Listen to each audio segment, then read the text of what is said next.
Mais aujourd'hui, le Seigneur a voulu, c'est ce qu'il a mis à mon cœur, que je puisse développer un aspect important, la vie éternelle. Car Dieu a tellement aimé le monde qu'il a donné son Fils unique.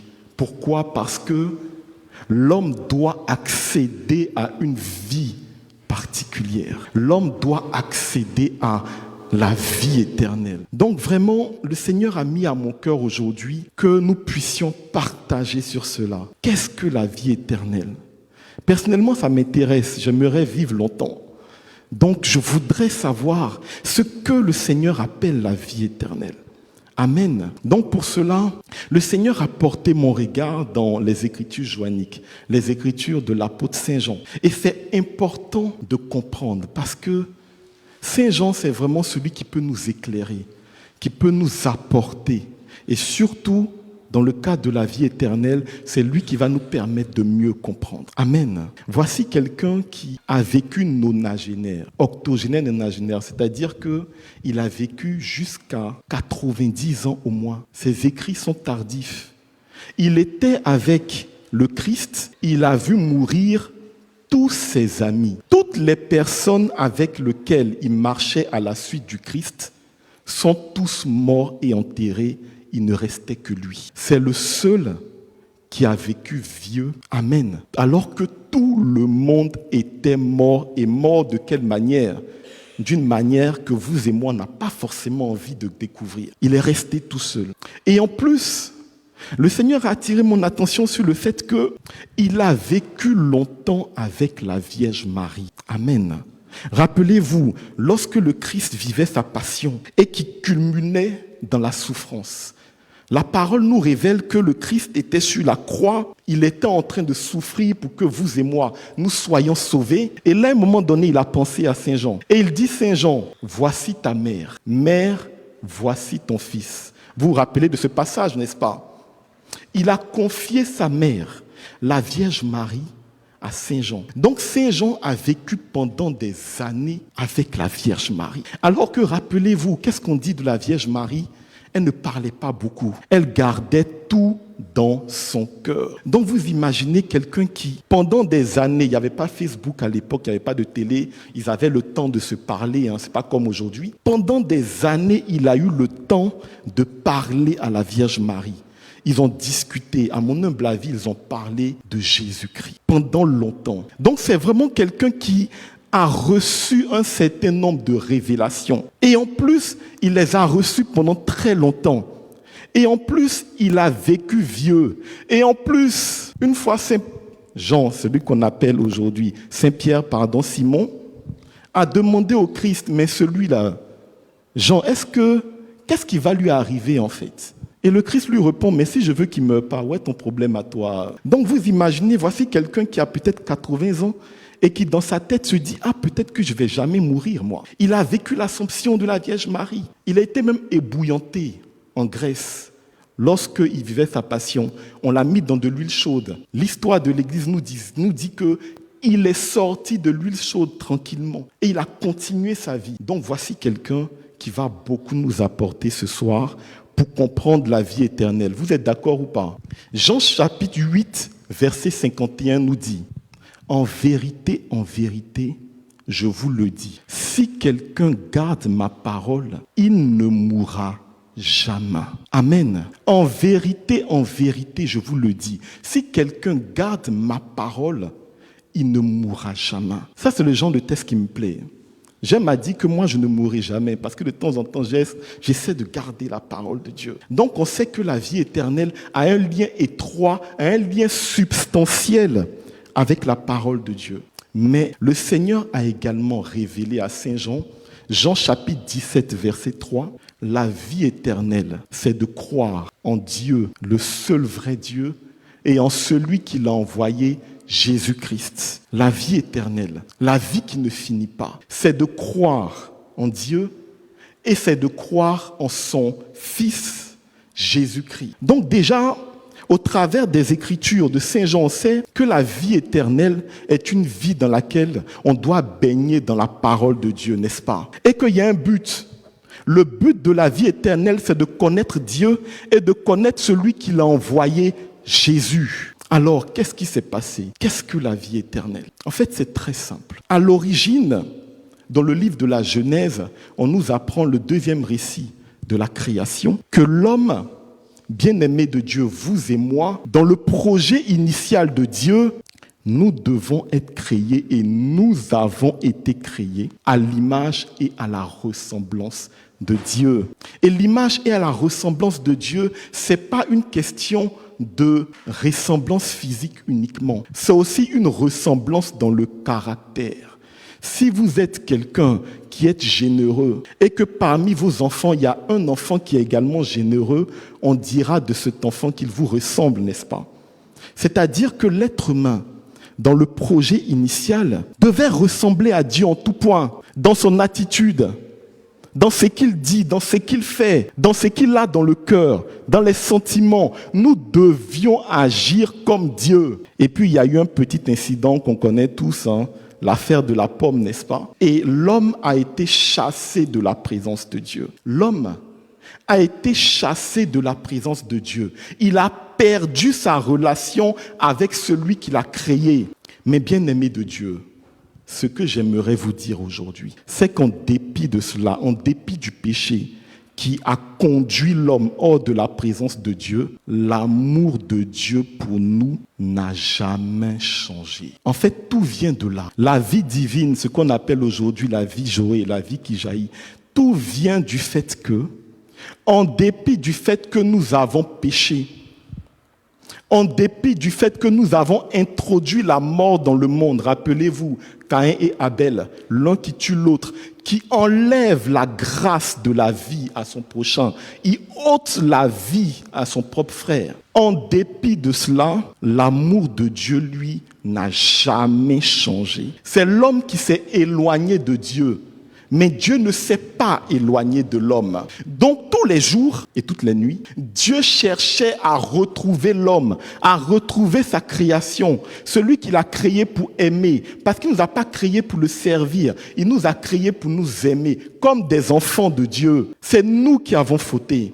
Et il a tellement aimé l'homme qu'il a donné son Fils unique, afin que tous ceux qui croient en ce qu'il dit, tous ceux qui ont cru en sa parole, soient sauvés et aient la vie éternelle, c'est-à-dire la vie à l'origine, la vie divine, la vie que Dieu avait prévue pour nous de toute éternité. Amen.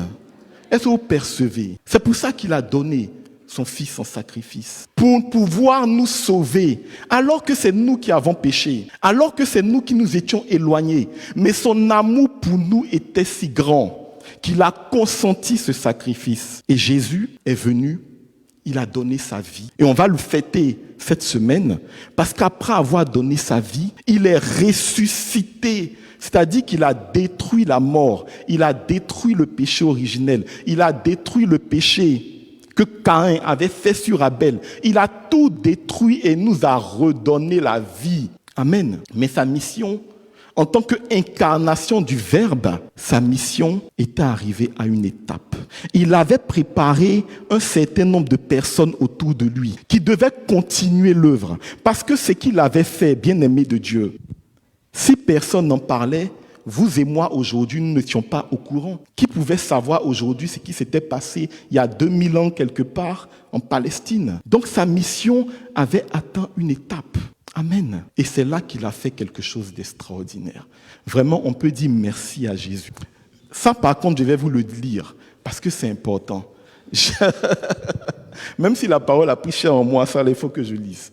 Jean 14, versets 16 à 18. Jésus pria le Père. Il lui dit, « Je prierai le Père, et il vous donnera un autre consolateur, afin qu'il demeure éternellement avec vous, l'Esprit de vérité, que le monde ne peut recevoir, parce qu'il ne le voit point et ne le connaît point. Mais vous, vous le connaissez, car il demeure en vous, il sera en vous, je ne vous laisserai pas orphelin. » Le Seigneur savait que jeudi prochain, il devait monter au ciel. Ça, c'est bon. Maintenant, comment ces disciples allaient continuer l'œuvre pour que 2000 ans, vous et moi, nous puissions être au courant que quelqu'un a donné sa vie pour que nous ne soyons plus dans le péché? Comment il pouvait accomplir de telle manière que cette révélation divine qui nous a sauvés à jamais puisse atteindre les extrémités de la terre. Il a prié le Père pour que le Père envoie son esprit, un nouveau consolateur pour l'humanité. Et ce consolateur, il fait un avec lui. C'est pas l'autre part et puis l'autre vient. Ils sont un. C'est l'esprit de vérité. Et cet esprit-là, sa mission, c'est de faire en sorte que ceux qui entendent, ceux qui reçoivent, ceux qui accueillent, ceux qui ont été convertis parce qu'ils ont cru en la parole de la vérité, eux puissent continuer à annoncer la parole de vérité jusqu'aux extrémités de la terre. Pour que vous et moi, nous puissions être sauvés, pour que nos enfants soient sauvés. Voilà pourquoi l'Esprit de Dieu a été donné. Et il a été donné à l'homme pour qu'il puisse continuer à annoncer la parole de Dieu. Amen. Mais de vous à moi, lorsqu'on reçoit l'Esprit de Dieu et que le jour de notre décès arrive, est-ce que l'Esprit peut mourir? Il ne meurt pas. Il continue de vivre avec nous dans le ciel. Il nous accompagne dans notre anciennement. Voilà pourquoi, grâce à l'Esprit de Dieu, le gage de notre salut, nous continuons à vivre dans le ciel par l'Esprit de Dieu. La vie éternelle est une vie qui commence sur terre, le jour où nous avons reçu l'Esprit de Dieu, le jour de notre baptême, et qui continue dans le ciel. Cette révélation-là était un peu difficile à comprendre. Le Saint-Esprit le révèle de génération en génération. Il demeure avec nous dans notre vie ici. Sur terre, il vit en nous, et ensuite nous vivons avec lui dans le ciel. Nous vivons avec le Saint-Esprit une vie qui ne finit pas, une vie qui jaillit jusque dans la vie éternelle. Amen.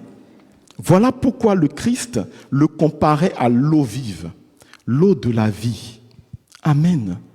Voilà pourquoi nous sommes tous appelés à vivre la vie qui ne finit pas, la vie éternelle. Mais celui qui nous permet de le vivre, c'est le Saint-Esprit de Dieu. Le Saint-Esprit, c'est le gage de notre salut. Sans le Saint-Esprit, nous allons vivre la vie humaine qui va s'arrêter un jour et nous serons des engrais pour les plantes. Le Saint-Esprit qui renouvelle notre esprit nous fait vivre la vie éternelle. Mais pour cela, il fait naître en nous une nouvelle personne. Amen. Lorsque le Saint-Esprit entre dans notre vie, une nouvelle personne naît en nous. Parce que bien-aimé de Dieu, l'être humain c'est quoi? C'est une chair, c'est une âme, et c'est un esprit. Mais lorsque nous sommes renouvelés par l'arrivée du Saint-Esprit, nous devenons corps, âme et esprit de Dieu qui pénètre notre vie. Donc à partir de ce moment-là, certes, nous sommes physiquement les mêmes, mais nous ne sommes plus les mêmes. Il y a un être nouveau qui est né en nous. Il y a une nouvelle personne qui est née en nous. Et cette personne est une personne spirituelle. Et c'est cette tête spirituelle-là qui monte dans le ciel. Voilà pourquoi certaines personnes croient qu'elles vont retrouver leur vie physique dans le ciel. Leurs femmes, leurs enfants. Non, c'est pas exactement ça. C'est ton être spirituel. L'Esprit de Dieu a fait naître quelqu'un de nouveau en toi et en moi. Nous ne sommes plus l'homme ancien. Nous sommes devenus une nouvelle personne. Et c'est cet être spirituel-là qui vit la vie qui ne finit pas. Donc, bien-aimé de Dieu, ça veut dire quelque part que on a intérêt à connaître qui est ce être spirituel qui est né de l'arrivée du Saint-Esprit. Ça tombe bien, c'est ce qu'on va comprendre maintenant. La parole de Dieu nous apprend qu'un jour le Christ est arrivé devant quelqu'un qui s'appelait Nicodème. Et il a dit à Nicodème, il faut que tu naisses de nouveau. C'est ce que j'essaie de vous dire. Nicodème lui a dit, tu veux créer des problèmes à ma maman. Il dit, non, tu n'as pas compris. Ça n'a rien à voir avec ta maman. Ce que je suis en train de te dire, c'est que tu dois naître de nouveau par l'esprit. Dieu est esprit. Donc si tu veux comprendre Dieu, c'est en esprit que tu peux le comprendre. Tu ne peux pas le comprendre avec tes habits, les pannes qui sont sur toi. Ça n'a rien à voir. C'est exactement ce qui se passe. Amen. Voilà pourquoi l'être nouveau qui naît en nous, nous devons le connaître. Nous devons le comprendre. Le nouveau Joseph qui est né en moi, je dois le connaître, je dois le comprendre. Comment le comprendre? Comment le connaître? La première chose, je vous l'ai dit tout à l'heure, Jean 8, verset 51. Tous ceux, en vérité, je vous le dis, comme le Christ le dit, celui qui garde la parole de Dieu ne meurt jamais. L'être nouveau qui est né en nous, le jour où nous avons reçu le Saint-Esprit, a besoin de grandir et sa nourriture spirituelle, c'est la parole de Dieu. L'être nouveau a besoin de se nourrir.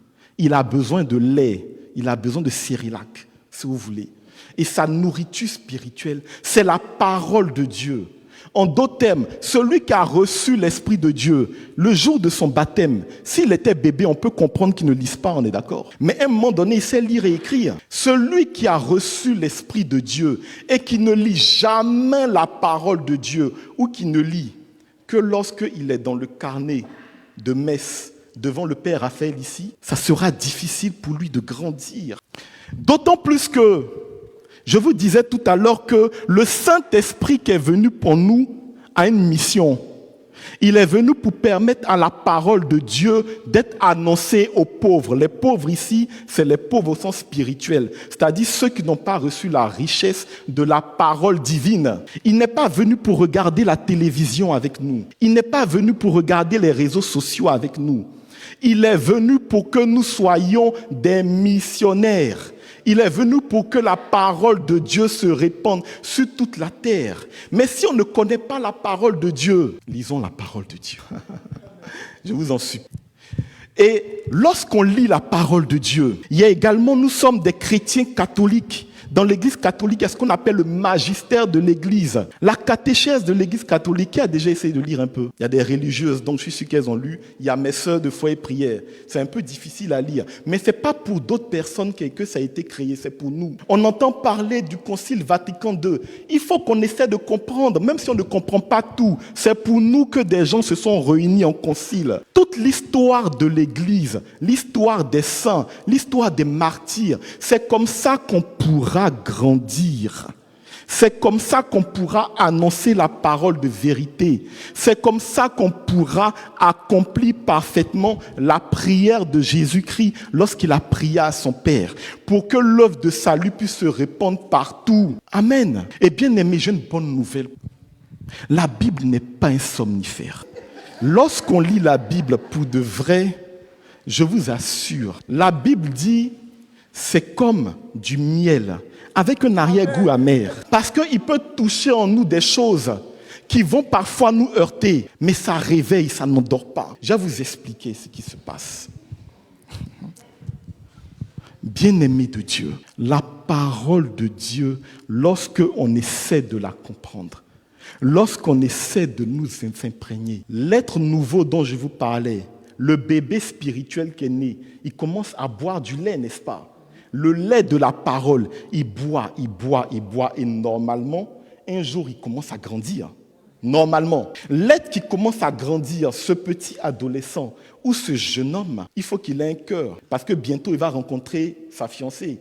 S'il n'a pas un cœur, il ne pourra pas l'aimer. Amen. Voilà pourquoi la parole de Dieu et l'être nouveau qui grandit en nous permet d'avoir un nouveau cœur. Il nous donne un nouveau cœur. C'est une révélation que Dieu avait fait des milliers d'années avant la venue du Christ à un prophète qui s'appelle Ézéchiel. Ézéchiel chapitre 36, verset 26. Il disait déjà, à une période très éloignée, vous recevrez un esprit nouveau et on vous donnera un cœur nouveau. Attends, peut-être qu'on ne me croyait pas, comme je dis de tête, je vais vous lire pour vous le prouver. Ézéchiel 36, verset 26. Je vous donnerai un cœur nouveau et je mettrai en vous un esprit nouveau. J'ôterai de votre cœur le cœur de pierre et je vous donnerai un cœur de chair. Le bébé qui a grandi, il doit tomber amoureux. Mais il doit tomber amoureux de quelqu'un. Il doit tomber amoureux de son prochain qu'il doit sauver. Il doit tomber amoureux de celui ou de celle qui n'a jamais entendu la parole de vérité et qui doit être sauvé. Il doit tomber amoureux de celui ou de celle pour qui Dieu a donné sa vie, car Dieu a tant aimé le monde. Est-ce que vous me comprenez, bien-aimés? Donc pour cela, il a besoin et le Seigneur lui donne un cœur nouveau. Parce que le cœur de l'homme, le cœur du vieil homme, celui qui est né avant que tu reçoies le Saint-Esprit, lui, son cœur est le siège des sentiments. Et lui, il cherche d'abord à défendre son intérêt. Il a besoin de payer son loyer. Il a besoin de manger à la fin du mois. S'il doit te faire du bien pour le faire, tant mieux. S'il doit te faire du mal pour le faire, ça va. Parce qu'il doit vivre. Mais l'être nouveau qui est né de l'Esprit, dont le Père est le Saint-Esprit, sa seule préoccupation, c'est la préoccupation du Christ. C'est-à-dire qu'il est venu pour aimer le monde, les enfants de Dieu et surtout les enfants perdus. Il dit, même s'il y a une seule personne, un seul mouton, si vous voulez, une seule brebis qui se perd, je suis prêt à laisser tout le troupeau pour lui. Je ne suis pas venu pour les bien portants, je suis venu pour le pécheur. Donc l'être nouveau qui est né en toi, dont l'Esprit de Dieu a fait grandir, son amoureuse ou son amoureux, c'est celui qui est perdu. C'est pour lui qu'il doit grandir, pour lui annoncer la parole de vérité. Pas pour l'obliger, mais pour qu'il entende la parole. Parce que la foi vient de ce qu'on entend. La personne qui entend la vérité a le choix de choisir entre Dieu ou de choisir le monde. Mais au moins, il doit avoir l'opportunité d'avoir entendu. Bien-aimé de Dieu. Donc, le Seigneur lui donne un cœur nouveau. Le Seigneur lui donne le cœur de Jésus. Un cœur qui sait aimer. Bien-aimé de Dieu, rappelez-vous... Excusez-moi. Désolé, en fait, je suis en train de faire l'œuvre de Dieu depuis midi. C'est pour ça. Bien-aimé, c'est très simple. Rappelez-vous, pour vous dire que le cœur de l'homme n'est pas exactement celui de Dieu. Rappelez-vous, il y a un jour, le Christ était assis, tranquillement. On lui envoie une jeune demoiselle. Et on lui dit que cette fille a été prise en adultère. Comme si on fait l'adultère tout seul. Elle est venue seule. Celui qui l'a accompagnée dans l'adultère n'est pas venu. Lui n'était pas dans l'adultère. Elle seule, on la prend, on vient. On dit, bon, Jésus, la loi de Moïse dit, on doit la lapider. Toi, tu dis quoi? Parce qu'ils avaient remarqué que Jésus avait un petit problème. Lorsqu'il y avait une personne qui commettait un péché, il avait tendance à pardonner. Il partait même manger chez les publicains, c'est-à-dire pour aujourd'hui, il partait manger chez des personnes qui étaient reconnues dans la société comme des artisans du péché. Il partait manger chez eux. Il a mangé chez Zachée. Il partait manger chez des personnes qui vivaient vraiment dedans, quoi. Donc on savait qu'il avait tendance à jouer un peu avec les pécheurs, comme s'il aimait bien les pécheurs. En fait, il ne comprenait pas que Jésus aimait le pécheur, c'est le péché qu'il rejetait. Amen. Sinon, vous et moi, on ne serait pas là. Hein. Si Jésus avait un problème avec le pécheur, moi, je ne serais pas là. Jésus n'a pas de problème avec les pécheurs. C'est avec le péché qu'il a un problème. Mais ils avaient compris que ce monsieur-là, il était tout le temps avec, même ses disciples autour de lui. Il y avait un qui collectait les impôts, il s'appelait Matthieu. Un ancien collecteur d'impôts, c'est-à-dire qui prenait l'argent, le peu d'argent du peuple, pour aller le donner à l'envahisseur romain. Donc, ça les énervait. Et ils savaient qu'il avait tendance à ne pas condamner son prochain. Et comme il commençait à énerver tout le monde parce qu'il a dit « Détruisez ce temple et je le reconstruirai en 3 jours », ils ont décidé de mettre des pièges sur son chemin pour que cette histoire-là prenne fin. Amen. Et c'est comme ça qu'on lui envoie la jeune fille. La jeune fille qui a eu un adultère tout seul, elle arrive devant lui. Et on lui dit, qu'est-ce qu'on fait? On la tue ou on la tue pas? Et on nous dit que Jésus s'est rabaissé. Il a écrit au sol. Alors j'ai vu des choses bizarres sur Facebook. Personne ne sait ce qu'il a écrit, bien aimé. C'est en araméen, personne, c'est pas en français, c'est pas en anglais, on ne sait pas. Par contre, on sait ce qu'il a dit. On sait qu'il a dit que celui qui n'a jamais péché lui jette la première pierre. Il n'a pas dit celui qui ne pêche plus. Parce que parmi ses disciples, il y avait des gens qui avaient arrêté leur vie de péché. Mais tu as arrêté, mais avant tu as péché. Donc toi-même, tu n'es pas dedans. On dit celui qui n'a jamais péché. Qui n'a jamais péché? Seul Dieu n'a jamais péché. Ce que le Christ voulait dire, c'est que le jugement n'appartient pas aux hommes. Ce qu'il voulait dire, c'est que lui, son cœur n'est pas là pour juger. Il a dit à ses disciples, apprenez de moi que je suis humble et doux de cœur. Le Christ n'a jamais jugé personne. toutes les personnes qu'il a rencontrées, soit il te guérit, soit il te relève, soit il te dit va, ta foi t'a sauvé, soit il te pardonne. En tout cas, quand tu pars, tu es plus heureux que quand tu l'as croisé. Donc il leur a dit, celui qui n'a jamais prêché, s'il y a un autre Dieu à part moi parmi vous, il n'a qu'à faire. Et on dit à commencer par les plus vieux, c'est-à-dire ceux qui avaient l'habitude d'avoir de l'adultère tout seuls avec elle. C'est par eux que ça a commencé. Ils sont partis. Et pour vous dire qu'il n'a jamais jugé personne, parce que son cœur n'était pas là pour juger. Le Christ lui a dit, mais est-ce qu'on t'a condamné? Elle dit non. Il dit, bon, moi aussi, je ne te condamne pas. Va.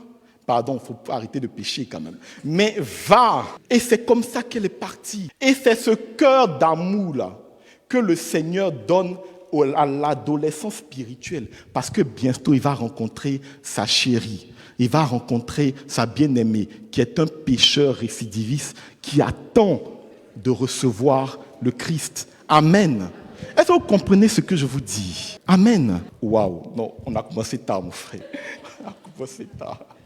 J'ai compris. Il dit c'est presque fini. Est-ce que vous voulez qu'on arrête là? Le cœur nouveau, c'est le cœur que Dieu donne à tous ceux qui font grandir la vie spirituelle en eux. Regardez-nous, nous qui sommes en rouge. C'est vrai qu'on partage la même couleur de peau, c'est vrai, mais il n'y a aucun cousin, il n'y a aucun frère. Mais si vous nous voyez dehors, vous allez croire qu'on est de la même famille. C'est ça le cœur. C'est un cœur qui aime au-delà. Vous n'avez pas besoin d'avoir un enfant qui est sorti de votre ventre pour l'aimer. Lorsque vous recevez le cœur nouveau, les prêtres ont des milliers d'enfants spirituels. Et ils les aiment autant les uns avec les autres. Et ils donnent leur vie jusqu'à leur mort pour leurs enfants avec qui ils n'ont aucun lien de sang. C'est un cœur d'amour qui permet de faire ça. Mais ce n'est pas fini. Parce que l'adolescent, il grandit. Il a commencé à avoir des relations d'amour. Il a commencé à sauver des personnes qu'il a vues parce qu'il aime les pécheurs pour les ramener à Christ. Mais en plus de cela, l'Esprit de Dieu qui a fait naître cet être spirituel en nous va nous conduire à la vérité toute entière. Aïe, le plus important, parce que bien-aimés de Dieu, pour ceux et celles qui sont issus de cultures ou de lieux où il y a eu l'esclavage, pour ceux et celles qui sont issus de contrées où il y a eu une société esclavagiste, ils savent que la hantise de l'esclavagisme, la hantise de celui qui détient des esclaves, c'est pas que ces esclaves se rebellent, parce qu'il a la coercition. Ils avaient des cachots, tu te rebelles, on te tue et puis c'est fini. C'est pas ça qui leur faisait peur. La hantise de celui qui possédait le pouvoir de vie et de mort sur ces esclaves, c'était que les esclaves accèdent à la côte, qu'ils savent lire, écrire, compter et qu'ils connaissent leurs droits. Parce que s'ils savent lire, écrire et compter et qu'ils connaissent leurs droits, tôt ou tard, même si on le tue, même si on l'empêche, ces enfants à qui il a appris à lire, écrire et compter seront inaptes à la vie de servitude. Tu connais ta valeur. Tu sais que tu peux vivre dans la société. Tu sais que tu as des droits. Tu deviens inapte à la vie où on te frappe tous les jours. C'est la même réalité qui se vit dans l'aspect. Voilà pourquoi pour moi l'esclavage est une base démoniaque. C'est la même réalité qui se vit dans la vie.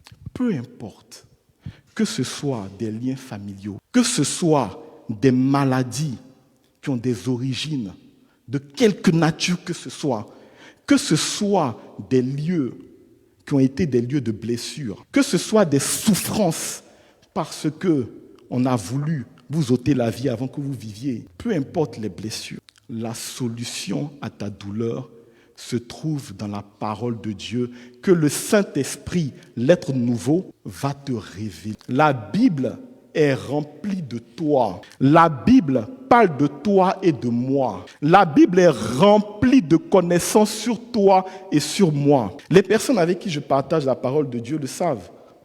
Le premier jour où on commence à faire les partages, on parle de leur vie. Mais il faut quand même laisser la personne parler un peu. L'être humain a besoin d'expliquer ses problèmes. À partir du deuxième jour, on partage la parole. Le troisième jour, là, toutes les fois où on se croise, on parle de la parole de Dieu. Mais chaque fois qu'on finit le temps de partage, elles se rendent compte qu'en fait, on n'a pas parlé de la parole de Dieu. On a utilisé la parole de Dieu pour parler de leur vie. La parole de Dieu, c'est simplement un dictionnaire qui parle de ta vie. C'est un outil que tu lis et qui te permet de comprendre la vie. Bien-aimé de Dieu, quand tu lis la parole de Dieu, tu sais que si ta foi est aussi grande qu'un grain de sénévé, c'est-à-dire que si ta foi a une taille microscopique, tu peux demander à la montagne qui est dans ta vie de se déplacer. Et cette montagne se déplacera si tu crois. Et ça, c'est quelque chose qu'on expérimente tous les jours. Bien-aimé de Dieu, c'est une vérité de foi. Il y a une dame qui perdait du sang pendant 12 ans, qui vivait cachée. Elle était considérée comme impure. Elle n'a jamais un jour pensé, osé imaginer se mettre devant le Christ pour lui dire « Bonjour Jésus, j'ai besoin de te parler ». Alors que le Christ partait pour sauver un enfant qui était quasiment mourant, le Christ s'arrête et le Christ dit « Il y a une puissance qui est sortie de moi ». Donc, c'est bizarre ça. Pierre dit, mais tu as des hallucinations. Des gens te touchent. Quelle puissance qui est sortie de toi? Il dit, il y a une puissance qui est sortie de moi. Et cette jeune femme s'est dévoilée. Elle a dit, oui, c'est moi qui t'ai touché. J'ai cru, moi, dans mon coin, alors que je ne t'avais jamais parlé, alors que je n'avais jamais prié, alors que je n'avais jamais jeûné, alors que je ne connaissais même pas ton visage. J'ai cru que si parfois, ma foi, je touchais simplement ta robe, je serais guéri. Et le Christ lui a dit, va, tu es guéri, ta foi t'a sauvé. Il n'y a même pas de débat. Je n'ai pas besoin de prier mon Père. Tu es déjà guéri par ta foi. Mais si tu sais que ta foi peut te guérir, lorsque la nuit tu vas rêver et que quelqu'un te viendra piquer, te prendra un couteau pour te le piquer dans le ventre, est-ce que tu auras besoin de te réveiller pour aller chercher le Père Raphaël pour prier pour toi? Non. Tu sais que ta foi est capable de déplacer les montagnes. Tu te lèves, tu pries. Le lendemain, tu auras un ventre nickel. Tu n'auras aucun problème si dans la foi, tu crois que tu peux déplacer la montagne de ta vie. Amen. La parole de Dieu nous permet de comprendre notre véritable identité. Il te permet de comprendre que tu es enfant de Dieu, tu n'es pas esclave. Il te permet de comprendre la vraie valeur. Alors, je n'ai pas trop de temps, je suis obligé de m'arrêter là. J'aimerais simplement que tu comprennes, bien-aimé de Dieu, qu'il y a un être nouveau qui doit naître en toi. Il est né en principe le jour où tu as été baptisé. Mais il s'avère que tu lui as donné une mort subite par absence de nourriture. Il est mort de faim et de soif parce que tu n'as pas assez lu peut-être. Ou bien même s'il n'est pas encore mort, il est d'un état bizarre. Il a besoin que tu le nourrisses de la parole de Dieu. Et si tu le fais, il a besoin de nourrir davantage, de grandir davantage. Mais lorsque tu viens dans un temps comme aujourd'hui, voilà pourquoi l'appel d'aujourd'hui ne sera pas très long. On va faire un ministère simple. Lorsque tu viens dans un lieu comme aujourd'hui, qu'est-ce que vous avez vu? Vous avez vu l'onction du Seigneur qui va se mettre en mouvement. Qui l'a vu? Vous ne l'avez pas encore vu? Vous allez le voir tout à l'heure. Vous allez voir l'onction du Seigneur qui est en mouvement. Donc, aujourd'hui, d'abord, qui veut que l'Esprit de Dieu grandisse en lui? Ok, d'accord. Donc, ça veut dire que les Bibles seront dépoussiérées. Et surtout, amen.